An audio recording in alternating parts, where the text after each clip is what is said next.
s'acosta el temps de canvi, ja queden menys de 80 dies per a canviar aquesta ciutat, per a omplir-la de somriures i per a omplir de somriures les cares dels nostres veïns i veïnes. Mireu, 24 anys de govern de vida Barberà, repetisc, 24 anys de govern de Barberà, la qual cosa fa que molta de la gent que està així no ha conegut un altre govern més que el de Barberà, han fet d'esta ciutat amable, benevolent, càlida, una ciutat profundament barata. Per molt de Calatrava, per molta Copa Amèrica, per molta Fórmula 1, no n'hi ha València si tots i cadascun dels seus ciutadans i ciutadanes no estan en el mapa de la dignitat i no estan en el mapa de la... Hi ha moltes possibilitats. Pere, s'ha de fer molt de comboi, Farem molt de comboi perquè tenim propostes, tenim equip, si vegeu, tenim experiència, tenim ganes, també són importants. I al mes de maig estic convençut que també tindrem moltes complicitats. Sí, anem a treballar de valent i de veritat en tota la nostra capacitat per a fer que aquesta ciutat siga un espai d'oportunitats. Esta és la València que farem.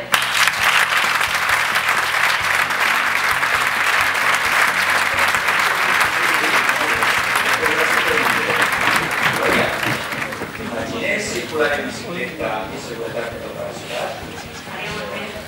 I Giuseppe, Tino, la resta, s'imagineu un treball rehabilitat per fi gràcies a un nou pla urbanístic fet amb participació ciutadana? Tardarem anys en pagar les despeses de classes d'esdeveniments, però si no posem mesures mai podrem revertir les riqueses generades a través dels barris. Aquesta riquesa generada pel comerç que garantís la convivència i fa barri és motor de la nostra economia. Una de les primeres coses que farem serà exigir una carta municipal o el que s'anomena una llei de capitalitat. Això suposa recursos. Això ho hem d'exigir a Madrid i no serà igual qui governa a Madrid, perquè la nostra dignitat estarà per damunt del color polític que governi. Anem a exigir allò que ens correspon, perquè nosaltres aquests recursos anem a invertir-los entrellat. I la primera cosa que farem és, abans d'invertir, quan arribem al govern de l'Ajuntament, és fer una auditoria del deute, per a saber a on estem, què devem, a qui devem i quines són les prioritats de pagament. Si no, malament podem fer...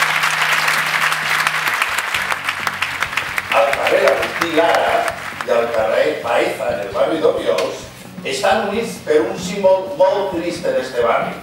Molts veïns el coneixen com el forat de la vergonya. Un gran forat en un paretó d'obra que uneix els dos carrers i per on passen cada dia centenars de persones. Un forat que l'alcaldessa Rita Barberà fa prop de 24 anys va prometre erradicar. I allí està. Perquè els barris tinguen unes millors dotacions, estiguen en el centre o estiguen en la perifèria o siguin pedanies.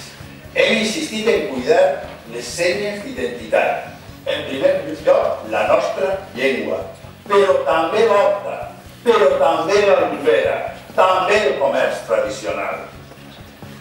Hem batallat per fer un front comú i demanar un finançament just, com deien abans, en aquesta ciutat, equiparable al de les altres ciutats de l'Estat.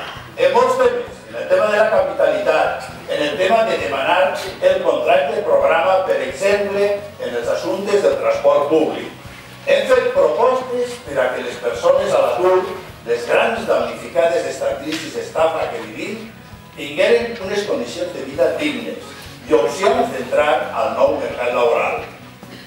Hem insistit, i ho fem especialment en estos dies, en dignificar les nostres tradicions en comptes d'utilitzar-les per a ridiculitzar-nos com a poble. I ho volem reiterar. Tenim unes grans tradicions, tenim una llengua. No hi ha dret que ridiculitzen i que es banalitzen, com s'ha fet recentment, concretament el dia de la...